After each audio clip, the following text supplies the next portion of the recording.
Queridos, vamos falar agora de Neemias nessa aula.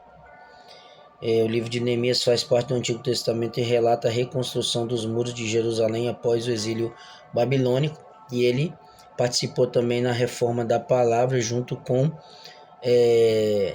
Esdras, né? Como disse no vídeo anterior, falamos sobre o livro de Esdras.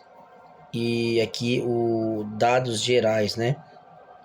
O autor é atribuído Neemias mesmo e foi escrito pós-exílio, né? Contexto histórico sobre o domínio do Império Persa, né? Continuação da prática de Esdras. Quem foi Neemias? Neemias foi o copeiro de Artaxerxes da Pérsia. Ao saber da situação de Jerusalém, muros destruídos, pediu autorização para ir reconstruí-los. Estrutura e conteúdo, capítulo 1 e 2, chamado em missão, oração de Neemias e autorização do rei. Ele ficou em jejum, né? E então Deus, ele olhou para o semblante de Neemias e tinha um propósito, né? Que Neemias tinha botado e esse propósito foi atingido, né? Vale a pena ressaltar que a oração e jejum caminham juntos. Capítulo 3 e 7, reconstrução dos muros. Trabalho em equipe, oposição externa, Sanbalat, Tobias e Gesem, muros reconstruídos em 52 dias, uma obra inquestionável, rápida e objetiva, com a ajuda de Deus e de pessoas que pegaram junto com Neemias ali.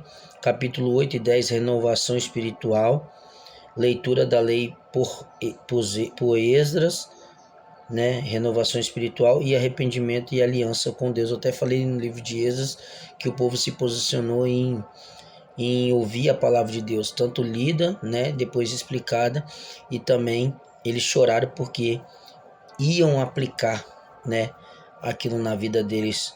Eles choraram, se lamentaram, viram, né, que eles não estavam de acordo com aquilo que Deus queria, mesmo ali naquele processo de restauração, mas Deus queria a restauração deles, e um desses pontos era na palavra, que é a palavra que levanta, que dá direção, é a palavra que tira o choro do rosto, é a palavra que tira o homem afundado, tira a mulher afundada em algo do tipo de vício ou algo assim, e tira a pessoa num extremo profunda depressão, é a palavra de Deus. Então, ele participou, Neemias, junto com eles, da renovação espiritual, além de reconstruir os muros e as 12 portas, né, que esse muro tinha. Capítulo 11 a 13, reformas finais, organização do povo, combate a pecados, casamento mistos, profanação do sábado também, as reformas finais que Neemias fez junto com Esdras.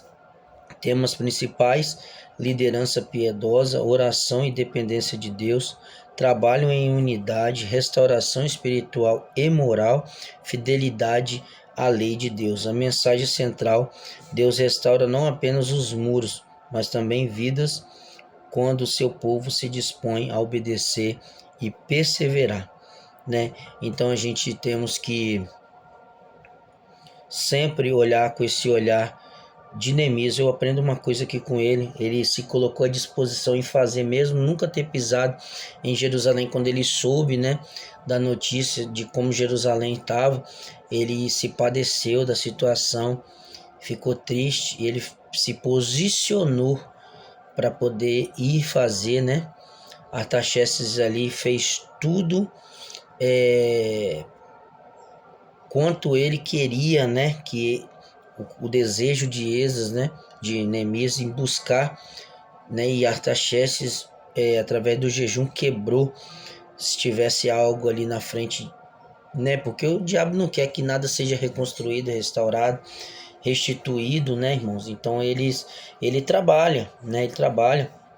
Você vê que quando o povo passou os 70 anos, Daniel consultou a palavra, vendo ele fazendo as contas que tava dando o tempo de 70 anos, ele foi orar e teve guerra no céu, né? O príncipe da Pérsia lutou contra Gabriel para não entregar a benção a Daniel, porque Daniel que ia até o rei Ciro, né, para pedir a libertação do povo, e mais 21 dias ali de propósito. Miguel teve que descer e ajudar Gabriel, né? Gabriel vai citar para Daniel isso, que foi difícil, mas conseguiu, porque quando Deus libera a palavra, ela chega, irmãos, querendo o diabo ou não, querendo o espírito imundo ou não, querendo as regiões celestiais inimigas, malignas ou não, chega aquilo que Deus datou e já preparou para sua vida, né?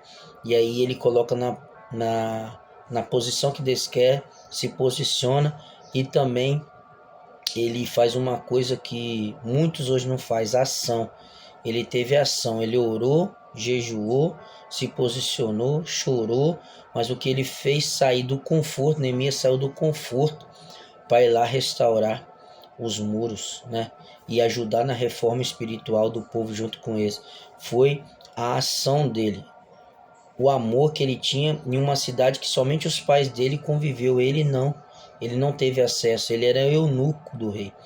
Mas o amor por Deus, o amor à palavra, o amor àquilo que um dia foi de seus pais, o legado que os seus pais deixaram, né? Mesmo em terra cativa, saída por força e violência através da Babilônia, mas ele voltou, irmãos.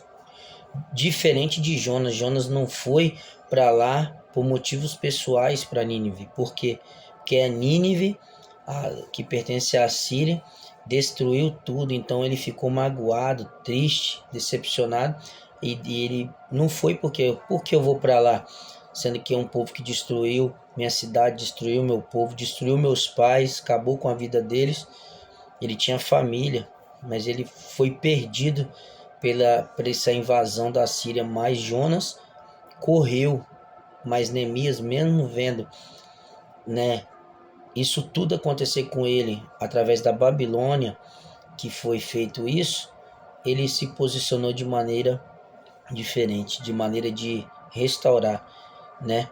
Talvez Deus está falando com alguém nesse vídeo, talvez você está agindo como Jonas, usando essas coisas para poder desviar dos propósitos de Deus na sua vida, mas você pode ser um Neemias, né? Orar, jejuar, se lamentar, mas não somente isso, se colocar na disposição e se posicionar aí para mudar a situação. Esse é o foco do livro.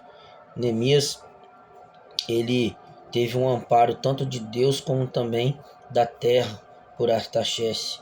Isso aí é uma pessoa que se posiciona. Você nunca vai ficar sozinho quando você se posiciona. Vai ter restauração, vai ter restituição, vai ter regeneração, né? Mas nós precisamos, se é preciso, se posicionar para que Deus venha e faça através da nossa ação algo novo, algo sobrenatural. Amém? Tem jeito sim, só basta buscarmos a Deus de todo o nosso coração e se colocar à disposição do reino de Deus. Seja Neemias.